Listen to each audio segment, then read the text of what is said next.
MBN 종합뉴스 오늘 주요 뉴스입니다. 개정된 감염병 예방법이 시행되는 오는 9일부터 역학조사를 방해하거나 격리 조치를 위반하면 법정형의 1.5배까지 가중처벌을 받게 됩니다. 백신을 세치기 접종하면 200만 원 이하의 벌금이 부과됩니다. LH 직원들의 땅 투기 의혹이 일파만파 커지는 가운데 신도시 계획을 놓고 주민들도 나뉘어 감정의 골이 깊어지고 있습니다. 신도시 지정을 철회하라는 주장이 나오는 반면 개발은 예정대로 진행해야 한다는 의견이 맞서고 있습니다. 오늘 오전에 서울 성북구의 한 아파트에서 가스 폭발로 불이 나 주민 9명이 부상했습니다. 불은 약 2시간 만에 꺼졌지만 화재로 정전까지 발생해 주민 6명이 엘리베이터에 갇혀있다 구조되기도 했습니다. 전북 청읍시 내장산 국립공원 안에 있는 내장사 대웅전이 방화로 또 소실됐습니다. 사찰에 머물던 50대 승려가 평소에 다른 스님들이 서운하게 해 술을 마시고 불을 질렀다고 진술한 것으로 전해졌습니다. 윤석열 전 검찰총장은 사의를 밝힌 지난 4일 오후 검사들을 만나 검찰의 수사 기능 박탈은 국가 전체의 문제라고 말한 것으로 전해졌습니다. 자신은 나가서도 이러한 상황에 맞서 끝까지 싸우겠다며 나머지 검사들도 검찰 안에서 싸워달라고 말한 것으로 알려졌습니다. 미얀마 군부가 시위 도중 경찰의 총격으로 숨진 19살 여성의 시신을 공동묘지에서 가져가 사인 조작 의혹이 커지고 있습니다. 미얀마에 있던 우리 교민 30여 명이 임시 항공편으로 오늘 귀국했는데 미얀마를 도와달라고 호소했습니다.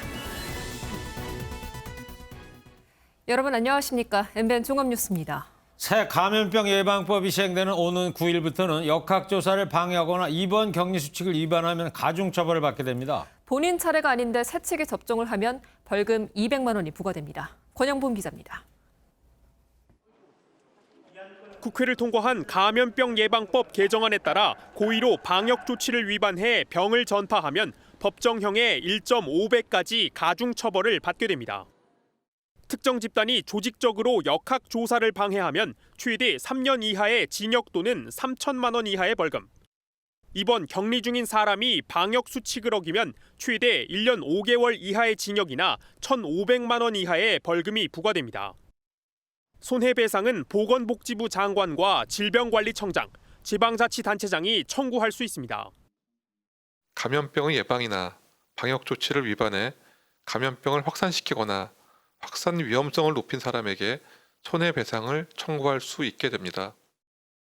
접종 대상자가 아닌 사람이 이른바 세치기 백신 접종을 하면 200만 원 이하의 벌금에 처해집니다. 이 같은 내용이 담긴 감염병 예방법 개정안은 오는 9일 공포 즉시 시행됩니다. MBN 뉴스 권용범입니다. 백신 접종 이후에 이상 반응 의심 신고가 하루 사이에 1,305건이 접수됐습니다. 그중에 중환자실에 입원한 2건을 제외하고서는 모두 경미한 증상이었습니다. 지금까지 누적 접종자 수는 전 국민의 0.57%인 29만 6천여 명으로 그중에 이상 반응 신고자는 2,883건, 0.97%로 나타났고요.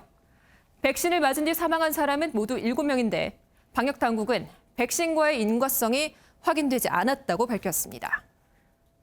그리고 대한의사협회는 접종 후에 열이 난다고 해서 무조건 해열제를 복용하지 말 것을 권고했습니다. 38.5도 미만에서 해열제를 복용할 시에 항체 형성을 저하시킬 수 있다는 점 때문입니다. 일단 당국은 접종 후 이상 증상이 있으면 2, 3일은 충분히 쉴 것을 권고하고 있습니다. 하지만 쉴 수 없는 사람들이 있는데 바로 간호사들입니다. 일부 병원에서는 근무를 대신할 사람이 없어서 발열과 구토 증상에도 현장을 지킬 수밖에 없다고 하는데요. 현재 어떤 상황인지 강대혁 기자가 현장 취재했습니다. 지난 4일 SNS의 한 간호사 커뮤니티에 올라온 글입니다. 아스트라제네카 백신을 맞고 열이 40도 가까이 올라 응급실에 입원했는데 이튿날 출근을 했다는 내용입니다. 해당 간호사는 열이 다 내리지 않았는데도 병원 인력이 부족해 출근할 수밖에 없었다고 하소연합니다. 생각보다 인원이 넉넉지는 않거든요. 일을 하는데 다들 진통제 먹으면서 버티면서 일하는 경우도 있고. 해당 게시글엔 비슷한 어려움을 호소하는 댓글이 줄을 이었습니다. 밤샘 근무를 하는 간호사는 체력이 떨어져 이상 반응이 더 악화할까 우려가 큽니다. 저희는 교대 근무를 하잖아요. 근무 사이에 이제 이렇게 주사를 맞게 되면은 피곤하고 열이 나고 해서 체력적으로 좀 많이 딸리고. 교대 근무를 어떻게 해야 되고 백신을 맞고 와서도 몸 상태가 어떨지 모르는데 그거에 대해서도 안내 사항이 전혀 없었고. 일부 병원들은 대수롭지 않다거나 어쩔 도리가 없다는 반응입니다. 상태가 안 좋다 이렇게 얘기를 하시면 저희가 그 백신 맞고 대부분 다 열나고 통증 있는데 다 다른 직원분들도 출근을 하셔가지고. 대한간호협회는 현장 간호사들의 의견을 수렴해 관계기관의 대책을 촉구할 방침입니다. MBN 뉴스 강대엽입니다. 이럴 바에야 3기 신도시 철회해야 한다. 아니다. 보상과 개발은 차질 없이 해야 한다. LH 직원 투기 의심 지역 주민들이 지금 둘로 갈라졌습니다. 수도권 주택 공급 대책의 핵심인 3기 신도시가 시작도 하기 전에 삐걱대고 있습니다. 오지혜 기자입니다. 2차선 도로를 끼고 논밭과 임시시설 등이 있습니다. LH 직원들의 투기 의혹이 불거진 경기도 광명 시흥지구입니다. 주민들의 분노는 마을 곳곳에서 읽힙니다. 이렇게 신도시 지정을 반대하는 현수막이 걸려 있습니다. 주민들은 더 많은 보상을 위해 LH 직원들이 묘목까지 심었다는 이야기에 분통이 터집니다. 신도시 지정을 아예 철회하라는 주장까지 나오고 있습니다. 네, 행정소송을 우리 그 단체에서 지금 준비 중에 있습니다. 정말로 믿었던 그 도끼에 발등시킨 것처럼 너무 황당하고. 신도시 개발은 예정대로 돼야 한다는 주장도 팽팽하게 맞서고 있습니다. 굉장히 황폐화됐고 열악한 상태예요. 이걸 해결할 수 있는 방법은 오로지 사실 신도시밖에 없어요. 그럼 맨날 이렇게 놔둘 수는 없잖아. 맨 쓰레기장 고물상이니까. LH 직원들의 투기 의혹으로 동네 주민들끼리도 감정의 골이 깊어지고 있습니다. MBN 뉴스 오지혜입니다. 이번 LH 직원들의 땅 투기 의혹과 관련해 3기 신도시 지역의 땅 소유자로 여러 번 등장하는 인물이 있습니다.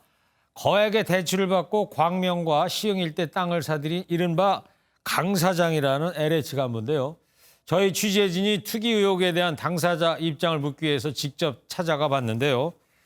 두무물칠이라 만날 수가 없었습니다. 김정민 기자 보도 먼저 보시고요. 뉴스 추적하겠습니다. 경기 시흥 과림동에 있는 5,000제곱미터 규모의 땅. LH 직원 강모 씨는 다른 직원 4명과 함께 작년 2월 이 땅을 샀습니다. 강 씨는 시흥 무진해동 5,900제곱미터, 광명 옥길동 526제곱미터 땅의 소유자로도 이름을 올렸습니다. 강 씨가 땅을 사들이면서 잡힌 근저당만 13억 원에 이릅니다. 투기를 위해 땅을 산 것인지 의견을 묻기 위해 등기부 등본에 나오는 강 씨의 주소지를 찾아가 봤습니다. 현재 매매 시세가 20억 원에 달하는 아파트입니다.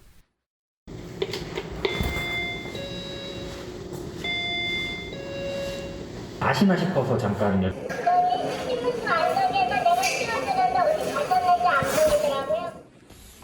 강 씨 집과 불과 500m 떨어져 있는 또 다른 아파트는 LH 직원 박모 씨의 주소지입니다. 박 씨는 강 씨와 무진해동 땅을 함께 산 인물입니다. 선생님 안녕하세요. 저희 MBN 방송국에서 나왔는데요. 박 씨 계신가요? 국토교통부가 배포한 자료에 따르면 이번 땅 투기 의혹과 관련해 조사를 받을 사람은 수만 명에 이릅니다. MBN 뉴스 김종민입니다. LH 직원의 땅 투기 의혹으로 온 나라가 떠들썩합니다. 국민적 공분을 불러일으키고 있는 사건입니다. 경제부 장명 기자와 뉴스 추적하도록 하겠습니다. 장명 기자. 네. 의혹이 커지면서 말입니다. 정치권도 좀 민감하게 반응을 보이고 있는데 특히 민주당이 변창흠 국토부 장관의 발언을 문제 삼고 있죠? 네, 맞습니다. 변 장관이 투기 의혹과 관련해서 한 언론과 나눴던 말이 논란이 됐는데요. 개발 정보를 알고 땅을 미리 산 것은 아닌 것 같다. 전면 수용되는 신도시에 땅을 사는 건 이득이 없다 등의 옹호성 발언을 했습니다. 변 장관은 불찰이었다고 사과했지만 여당인 민주당에서도 쓴소리가 계속 나오고 있습니다. 강선우 대변인은 아니란 인식이 아니고서는 나올 수 없는 일부 발언이 국민께 더 큰 상처를 줬다고 논평을 냈는데요. 변 장관을 지목한 것으로 해석됩니다. 네. 변 장관이 근데 LH공사 재임 시절에 있었던 일들이라 관리 책임에 화살이 갈 수밖에 없을 것 같은데. 네. 근데 그 이전에 SH 서울도시개발공사죠. 네. 그때 사장 시절에도 밑에서 이런 일이 있었다면서요. 네, 그렇습니다. 변 장관은 SH공사 사장으로 2014년부터 2017년까지 재직했었는데요. 2016년 고덕 강일지구 사업 당시 SH 직원이 토지 보상금을 본인의 아내의 명의로 속여 15억 원을 가로챘다가 해직당했고요. 취재를 해보니 또 다른 SH 직원 한 명은 강일지구 내 비닐하우스 토지를 산 것이 뒤늦게 발각돼 강등 징계를 받았다고 합니다. 그런 일을 SH공사 사장할 때 경험을 했다면 LH공사 사장 가서 좀 더 잘했으면 하는 그런 아쉬움이 있어요. 네, 맞습니다. 문제는 이런 사실들이 알려지면서 누가 정부 주도 사업을 믿겠느냐는 겁니다. 서울 32만 가구를 포함해 전국 83만 가구를 공급한다는 이사 부동산 대책의 핵심은 LH 등 공공기관이거든요. 네. 네, 당장 오는 4월에 수도권 2차 신규 택지를 발표하고 7월에는 3기 신도시 사전 청약을 시행하는데 예정대로 될지는 좀 더 지켜봐야 될 것 같습니다. 네. 지금 문제가 되고 있는 광명 그 의혹의 땅, 장명 기자 거기 한번 가봤죠? 네, 매일매일 가고 있습니다. 아, 매일매일 가고 있습니다. 근데 지금 사진으로도 나오고 있습니다만 저기 화면에 보게 되면은 이 땅 위에 다 이렇게 나무가 그것도 어린 나무처럼 보이는데 묘목이 보이는데 왜 저런 걸 이렇게 심어놓은 거예요? 네, 제가 문제가 된 땅을 쭉 둘러보니까요. 네. 두 가지 품종이 심어져 있었습니다. 그 초록색의 이 나무가 측백나무의 한 종류이고요. 하나는 왕버들나무라고 하는데 이게 네. 생소하실 겁니다. 네, 의아한 것은 나무를 심은 것 치고는 너무 촘촘하게 심어져 있는데요. 보상금을 노린 것으로 보입니다. 예. 원래 나무를 심으려면은 키우기 위한 나무는 저렇게 빽빽하게 심으면 안 되죠. 거리를 좀 두고 심어야 되는 건데. 네, 전문가 얘기 들어보시겠습니다. 예. 굴치하고 탑재하고 이송하고 그다음에 다시 재이식을 해야 되잖아요. 이런 과정에서 발생되는 그 비용을 전체적으로 이식비라고 하고요. 그 이식비를 보상금으로 주는 거예요. 때문에 투기꾼들이 이식이 어렵거나 성장이 빠른 종류의 수목들을 골라서 심는다고 합니다. 전문가는 토지의 묘목 심기 등은 일기 신도시 때부터 수십 년간 암암리에 행해져 왔던 수법 중에 하나라고 지적했습니다. 네, 그러니까 나무를 본격적으로 재배한다는 목적보다는 이식 비용을 받아내기 위한 걸로 보인다 이런 얘기인 거죠. 네, 맞습니다. 네. 참. 그리고 또 궁금한 게 투기 의혹이 사실로 이제 확인이 된다. 그럴 경우에 이 일을 저지른 장본인들, LH 직원들이 받게 될 처벌은 어떤 게 있는지 많은 사람들이 궁금해하거든요. 네, 처벌할 수 있는 법적 근거는 많습니다. 부패방지법에 따르면 공직자는 업무 처리 중 알게 된 비밀을 이용해 재물을 취득하거나 제3자로 하여금 취득하게 해선 안 된다고 돼 있습니다. 네. 네, 이를 어기면 7년 이하의 징역 또는 7천만 원 이하의 벌금에 처해질 수 있습니다. 물론 그 과정에서 얻은 이익은 몰수 또는 추징한다고 돼 있습니다. 한국주택토지공사법에도 임직원이 미공개 정보를 이용해 공사가 공급하는 주택이나 토지를 공급받으면 안 된다는 조항이 있습니다. 네. 그러니까 결국 미공개 정보와 업무상 일하면서 알게 된 비밀을 이용했느냐 안 했느냐 네. 이거를 가려내는 게 관건이겠네요. 네, 맞습니다. 바로 그게 핵심인데요. 광명시흥은 지난 2010년도에도 보금자리 주택지구로 지정된 적이 있습니다. 5년 뒤 정책이 흐지부지되면서 지정이 해제됐지만 10년째 유력한 개발 후보지로 꼽혀온 것도 사실이거든요. 이 때문에 미공개 정보로 보기 어려울 수 있다는 주장도 나옵니다. 어쨌든 정부 합동조사단의 조사 결과를 기다려봐야 할 것 같은데요. 국토부 본부와 지방청 공무원, LH 소속 직원과 직계 좀비속, 여기에 청와대 직원과 가족까지 합하면 그 수만 벌써 수만 명에 달하는데요. 1차 조사 결과는 다음 주 초쯤 나올 것으로 보입니다. 네. 네. 자, 다음 주 초 한번 기다려 보자고요. 네. 자, 조선시대 삼정, 전정, 군정, 황곡이죠. 좋은 취지에 제되었지만 부패한 관리들, 탐관 오리들에 의해서 문란해지고 폐단이 극심했습니다.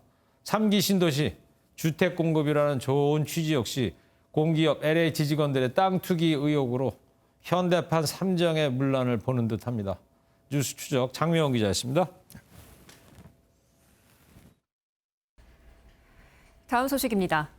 오늘 아침 서울 성북구의 한 아파트에서 가스 폭발로 추정되는 큰 불이 나 주민 9명이 다쳤습니다. 강력한 폭발에 일대가 아수라장이 됐는데 다행스럽게도 큰 인명피해는 없었습니다. 현재 소방당국이 정확한 화재 원인을 조사 중입니다. 김태림 기자입니다. 뿌연 연기가 쉴 새 없이 치솟고 시뻘건 불이 타오릅니다. 불길은 사그라졌지만 벽은 까맣게 그을렸고 베란다 난간이 뜯겨나가 안이 훤히 보입니다. 오늘 오전 7시 45분쯤 서울 성북구의 한 아파트에서 가스 폭발로 추정되는 불이 났습니다. 주민 1명이 전신 화상을 입고 병원에 옮겨지는 등 모두 9명이 다쳤습니다. 재산 피해는 1억여 원으로 추정됐습니다. 자다 말고 갑자기 그래가지고 집이 다 무너졌거든요. 그래서 위에 형광등 밑으로 터지면서 폭발하면서 창문이 흔들리고. 이렇게 폭발로 날아온 김치 냉장고와 유리 파편 등이 강력했던 폭발 당시의 상황을 보여줍니다. 큰 소리가 나가지고 밖에 문짝이 안으로 들어오면서 나를 팍 눌러버리니까 내가 넘어지면서 유리에 연기가 차길래 이제 나왔어. 근데 보니까 옆집에 막 불이 타고 있더라고요. 정전으로 엘리베이터에 사람이 갇혔다가 구조되기도 했습니다. 경찰과 소방당국은 합동 감식을 통해 정확한 원인을 조사할 예정입니다. MBN 뉴스 김태림입니다. 어제 방화로 소실된 전북 정읍 내장사 대웅전의 모습입니다. 형체도 찾아볼 수 없이 잿더미만 이렇게 남았죠. 천년의 역사를 지닌 사찰이 한 승려의 서운함에 소실된 겁니다. 그 현장 상황을 정치훈 기자가 살펴봤고요. 화재의 비극이 반복되는 대웅전의 역사, 뉴스 추적에서 짚어보겠습니다.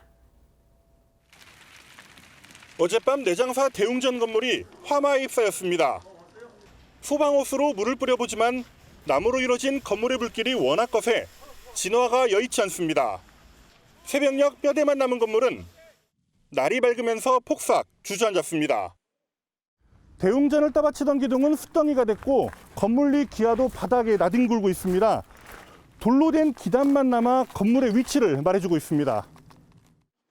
사찰의 고인의 위패를 모신 한 신도는 망연자실했습니다. 이렇게 나무로 된 것이 위패거든요. 조각 잔재만 남아도 못 찾죠. 내장사는 일반인의 출입을 막은 채 종교 활동을 모두 중단했습니다.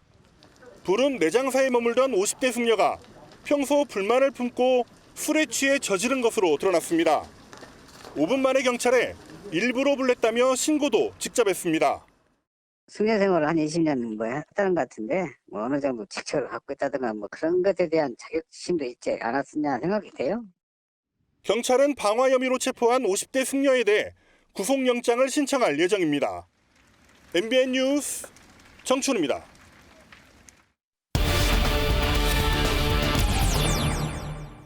네, 앞서 보신 것처럼 천년고찰 내장사의 대웅전이 완전히 불에 타서 없어졌습니다.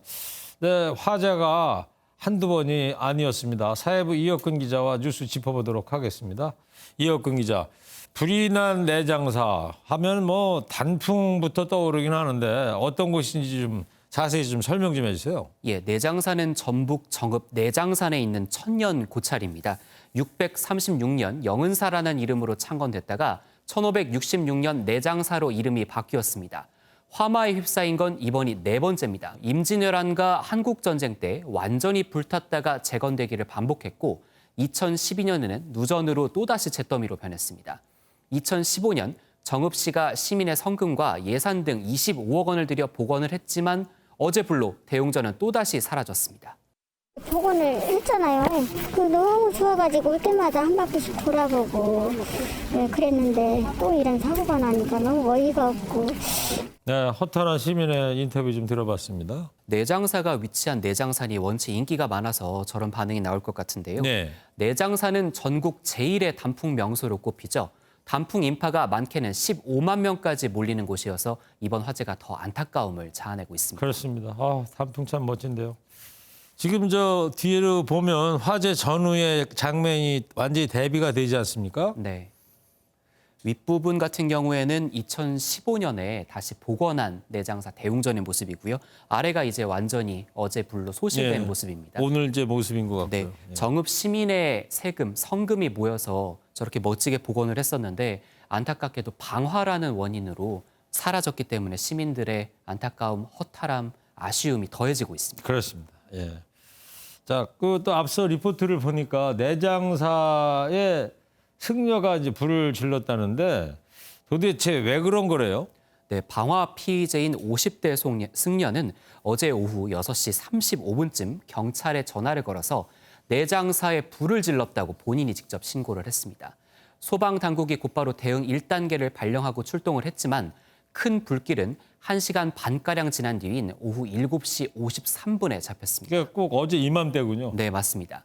피의자는 함께 생활하던 스님들이 서운하게 해서 술을 마시고 우발적으로 불을 질렀다고 주장을 했지만 동료 스님의 말은 달랐습니다. 기적인 거죠, 그거는. 전혀 싸워본 적도 없고 말도 한 적도 없단 말이에요. 저희가 너무 억울해요, 진짜. 이거 오명을 쓰는 거예요. 내장사 스님들은 이제 억울하다 이런 지금 말씀을 하고 있는 거고 이 불을 지른 승려분이 한 석 달 전에 수행 승려로 내장사에 방문한 스님이다 이런 보도도 있더라고요. 자, 그러면 이 방화범에 대한 처벌은 어떻습니까? 내가 제정신이 아니었다 이런 주장을 지금 많이 하고 있다면서요? 네, 역대 방화범의 처벌 수위를 보면 알 수 있을 것 같은데요. 2008년 국보 1호인 남대문 방화범에 대해 대법원은 징역 10년형을 확정했습니다. 예. 또 지난해 술에 취해서 조계사에 불을 지른 30대 방화범에 대해 법원은 징역 1년 6개월을 선고했습니다. 법원에서 대부분 방화범은 자신이 심신미약 상태였다고 주장을 해서 형을 깎기 위해 노력을 합니다. 방화가 굉장히 중요한 폭력성이라고 볼 수 있고요. 많은 경우에 자신의 어떤 심신미약이라고 얘기를 하고 있는데 조금 더 면밀한 그러한 심리 검사, 거기에 따르는 처벌 이러한 거를 강화시킬 필요는 있습니다. 이번 내장사 화재로 인한 피해 액수는 소방서 추산 17억 원에 달합니다. 예. 17억이요. 네. 많은 국민께서 단풍놀이 하러 이제 자주 가을이면 가던 곳인데 시민 성금과 세금으로 다시 지은 사찰이 이렇게 또 황망하게 쓰러지다니 당혹스럽습니다. 철저히 조사해서 엄격하게 법이 집행되기를 기대해 봅니다. 자, 이혁근 기자였습니다. 네, 다음은 미얀마 관련 소식입니다. 민주화 시위 도중에 경찰의 총격을 받고 숨진 19살 여성. 영면에 들 새도 없이 군사 정권이 여성의 무덤을 파헤쳐서 시신을 가져가는 일이 발생했습니다. 사인 조작을 위한 시신 탈취로 보입니다. 먼저 전광열 기자입니다. 미얀마 군부 쿠데타에 항의하는 시위 현장에서 경찰의 총격으로 숨진 19살 여성 치알 신의 시신이 운구 차량에 실려 공동묘지로 향하는 장면입니다. 다 잘 될 거야라고 적힌 티셔츠를 입고 숨진 탓에 안타까움을 더했던 치알 신. 미얀마 민주주의를 꿈꾸는 사람들의 배웅 속에 영면하려고 했지만 미얀마 군사정부는 그마저도 막았습니다. 미얀마 언론 이라와디는 장례식 다음 날이었던 어제 오후 트럭을 타고 온 군인들이 총으로 공동묘지 직원들을 위협하고는 무덤을 파헤쳐 치알 신의 시신을 가져갔다고 보도했습니다. 군사정부가 운영하는 신문들은 충격적인 시신 탈취를 사망 원인 조사라고 포장했습니다. 치알 신이 실탄을 맞았으면 머리가 망가졌을 것이라며 경찰의 무기로 다쳤을 개연성이 낮다는 기사를 쏟아냈습니다. 미얀마 국영 언론은 지난달에도 수도 네피도 시위 현장에서 경찰의 실탄에 머리를 맞고 숨진 여성의 사인을 전하면서 경찰이 아닌 외부 세력이 사용한 무기에 희생됐을 확률이 높다고 보도했습니다. 미얀마 군사정권이 국제사회의 비판에도 잔혹한 진압과 사인 조작을 자행하는 가운데 오늘도 미얀마 전역에서 군부 쿠데타에 항의하는 시위가 열렸습니다. MBN 뉴스 전광열입니다. 미얀마에 있던 우리 교민 30여 명이 임시 항공편으로 오늘 귀국했습니다. 교민들은 현재 상황을 전하면서 미얀마를 도와달라고 한 목소리로 호소했습니다. 이어서 김현 기자입니다. 정기 항공편이 모두 끊긴 미얀마에서 우리 국민 30여 명이 임시 항공편으로 인천공항에 도착했습니다. 입국장을 빠져나온 교민들은 미얀마 현지 상황을 생생히 전했습니다. 지금 사망자도 계속 속출하고 있고 그래도 시위는 끊이지 않는 상황이라서 계속 좀 상황이 더 안 좋아질 거라고 좀 저희 아파트 바로 앞에서 일주일 전부터는 계속 정기적으로 군인들이랑 경찰들이 와서 발포를 계속 하고 있는 상황이라서 미얀마 시민들을 대신해 울먹이며 도움을 호소하기도 했습니다. 미얀마 도와주세요. 정말 정말 민주주의를 바라고 있어요. 제발 우리나라에서 어떤 방법으로라도 꼭 도와주셨으면 좋겠습니다. 문재인 대통령도 미얀마 군부의 폭력 진압을 비판했습니다. 문 대통령은 SNS를 통해 미얀마 국민에 대한 폭력은 즉각 중단되어야 한다며 더 이상 희생이 있어서는 안 된다고 강조했습니다. 아울러 아웅산 수치 국가 고문을 비롯해 구금된 인사들의 석방을 강력히 촉구했습니다. MBN 뉴스 김현입니다. 그제 윤석열 전 검찰청은 오후 2시에 전격적으로 직을 내려놓은 발표를 했죠. 이후에 약 4시간 동안 검찰에 남은 후배 검사들과 안팎에서 싸우자 이런 마지막 당부를 했다고 합니다. 이성식 기자입니다. 윤석열 전 검찰총장은 지난 4일 오후 2시 전격적으로 사의를 밝혔습니다. 저는 오늘 총장을 사직하려고 합니다. 이 나라를 지탱해온 헌법 정신과 법치 시스템이 지금 파괴되고 있습니다. 윤 전 총장은 이후 퇴근할 때까지 대검찰청 청사에서 측근들과 만남을 이어갔습니다. 이 자리에서 윤 전 총장은 검찰청을 폐지하려는 법률안을 막고 헌법 정신을 지키기 위해 할 수 있는 일은 임기를 지키는 게 아니라 사퇴밖에 없는 것은 아닌지 고민했다고 말한 것으로 전해졌습니다. 검찰을 나가서도 이러한 상황에 맞서 끝까지 싸우겠다며 나머지 검사들도 조직 안에서 싸워달라는 취지의 언급도 있었던 것으로 알려졌습니다. 조직이 바람 앞에 등불과 같은 위기 상황에서 리더가 사표를 내는 것이 무책임하다는 검찰 일각의 비판 여론을 고려한 발언으로 해석됩니다. 윤 전 총장은 마지막으로 검찰의 정치적 중립과 독립성은 총장이 지켜주는 게 아니라 후배 검사들이 스스로 지켜야 한다는 말을 남기고 사무실을 나섰습니다. MBN 뉴스 이성식입니다. 어제 경칩 지나고 주말 맞았습니다. 완연한 봄 날씨는 아니었지만 그래도 봄 내음이 느껴진 하루였죠. 많은 시민이 오늘 서울 시내 백화점과 한강공원에서 휴일 나들이 나오셨는데요. 그런데 이러다가 4차 대유행이 벌어지지 않을까 우려가 큰 것도 사실입니다. 심가연 기자입니다. 주말 오후 서울의 한 대형 백화점입니다. 인파가 몰리면서 매장 안이 발 디딜 틈도 없이 붐빕니다.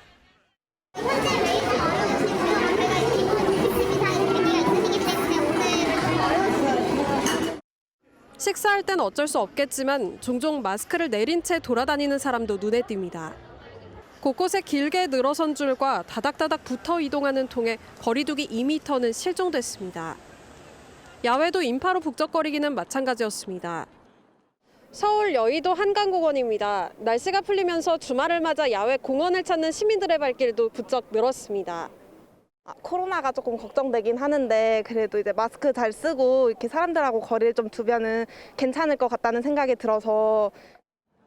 방역 당국은 긴장의 끈을 놓지 못하고 있습니다. 재유행의 가능성은 항상 존재합니다. 따라서 백신 접종 후에도 마스크 착용, 거리 두기, 개인위생 수칙은 반드시 준수되어야 합니다. 정부는 수도권 확진자가 200명 아래로 떨어져야만 새 거리두기 개편안을 시행할 예정입니다.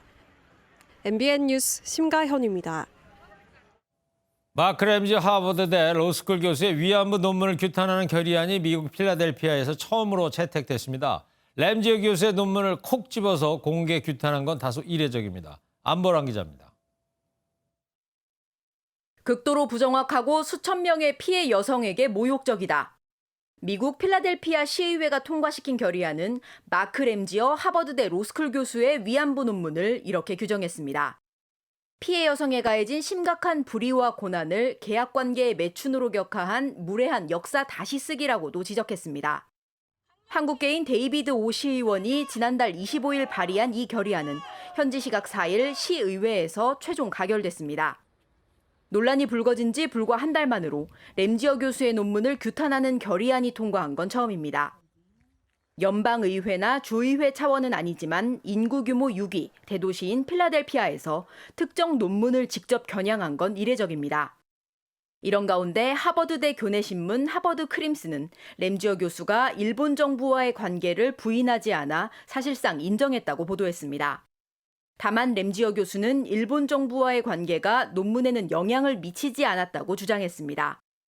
하버드 크림슨은 또 램지어 교수가 자신을 일본의 유일한 희망이라고 치켜 세우고 한국을 비난한 지지자에게 감사 메시지를 보냈다고 전했습니다. 램지어 교수는 2018년 일본 정부 훈장 우길장을 받기도 했습니다. MBN 뉴스 안보라입니다.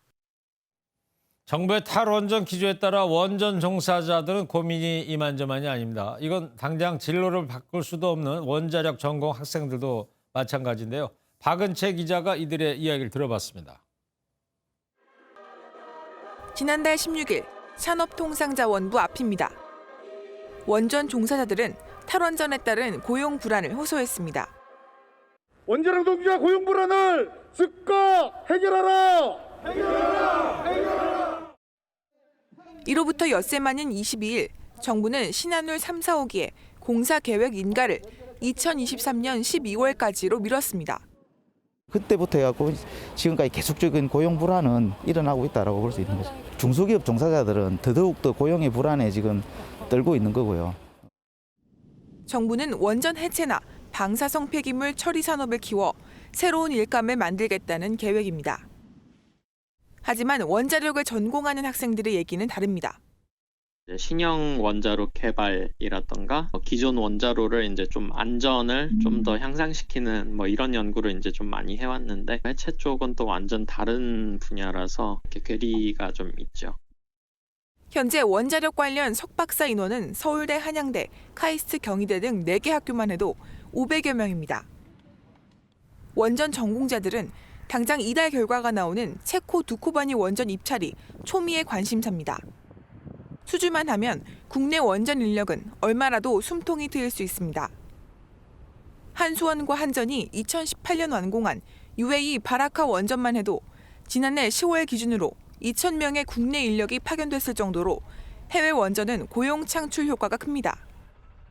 그 계약에 따라서 좀 다르긴 다른데요. 기술자만 간 쪽으로 하면 많이 안 생기겠죠. 다행히 수주 전망은 희망적입니다. 체코 의회에서 러시아와 중국을 후보에서 제외하라는 의견을 제기하면서 한국이 유력한 후보로 남아 있습니다. 정부는 원전 수출로 국내 원자력 산업의 돌파구를 찾고 있습니다. 하지만 국내의 탈원전 기조를 해외 시장에서 어떻게 평가할지는 아직 숙제로 남아 있습니다.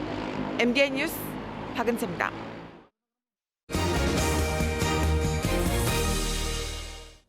네, 따스한 봄바람을 타고 만물이 좀 기지개를 켜기 시작하는 것 같습니다. 네, 다가오는 봄을 맞아서 미술계도 기지개를 켜고 있습니다.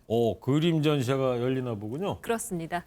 화랑 전시회 같은 대형 아트페어를 비롯해서 거장들의 전시까지 열리고 있대요. 화랑 전시회? 네. 신라시대 화랑 얘기는 물론 아니에요. 국내 107개 화랑이 참가를 해서요. 500여 명 작품이 모처럼 선을 보인다고 합니다. 이동훈 기자가 다녀왔습니다. 굵은 선으로 단번에 표현한 독특한 얼굴들. 괴물 같은 초상화로 유명한 조지 콘도의 대형 작품입니다. 레고 조각을 재해석한 작가 젠박이 수놓은 화려한 색깔의 띠들은 독특한 건축물이 됩니다. 500여 명의 작가가 참여한 2021 화랑 미술제로서 모처럼 대규모 아트페어가 열렸습니다. 많은 분들이 오셔서 이 행사를 축하해 주시고 그다음에 작품을 보시면서 생기를 다시 되찾는 느낌이 들어서 너무 좋았습니다. 그럴 수 있다. 그것이 인생이다라는 그림 속 문구.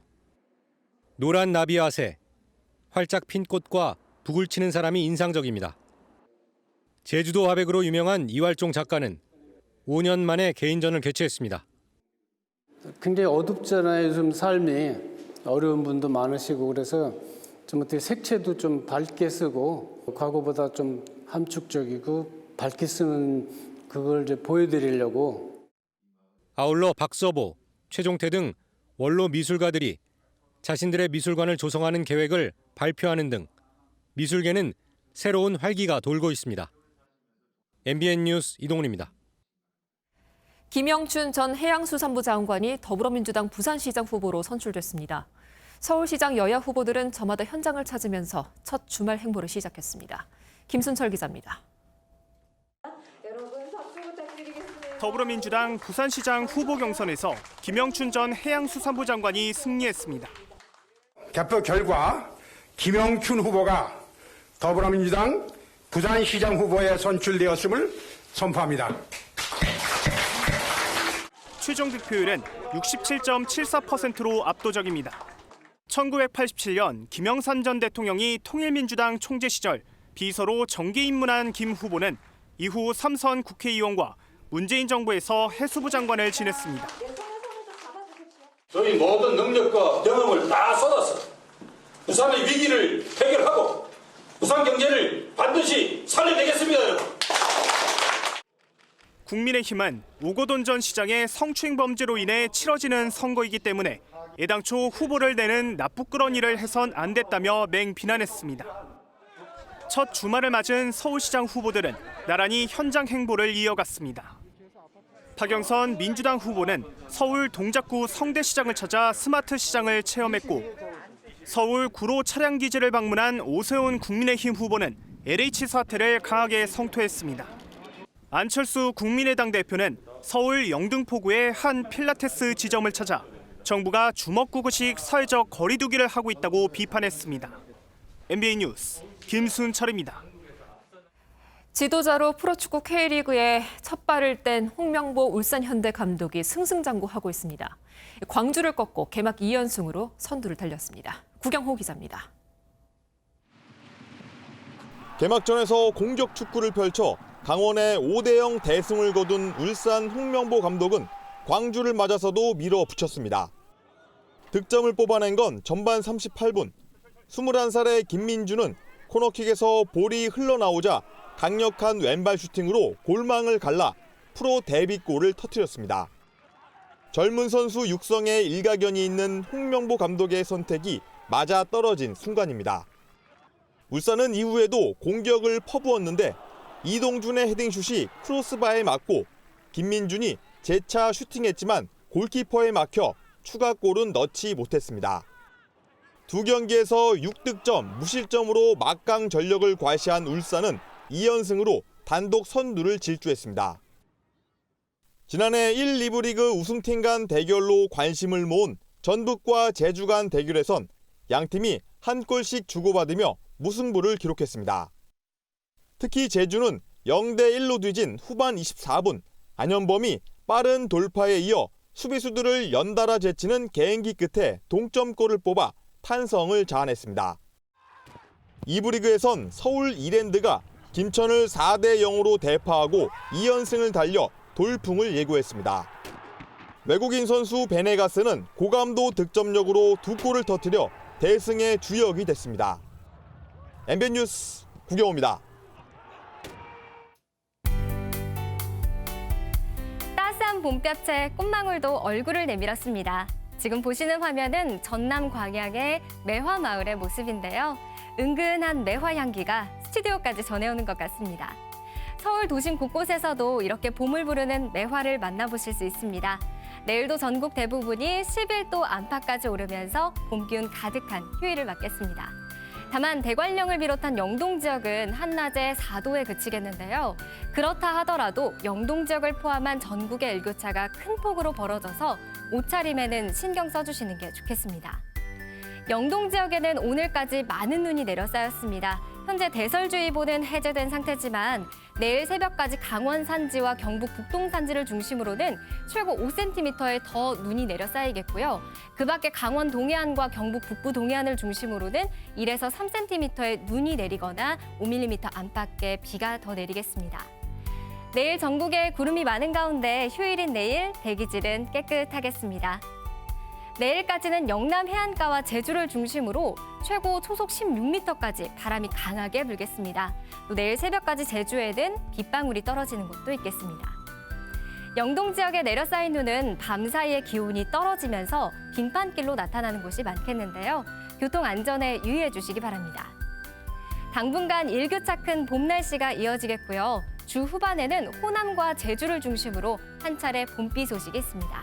날씨였습니다.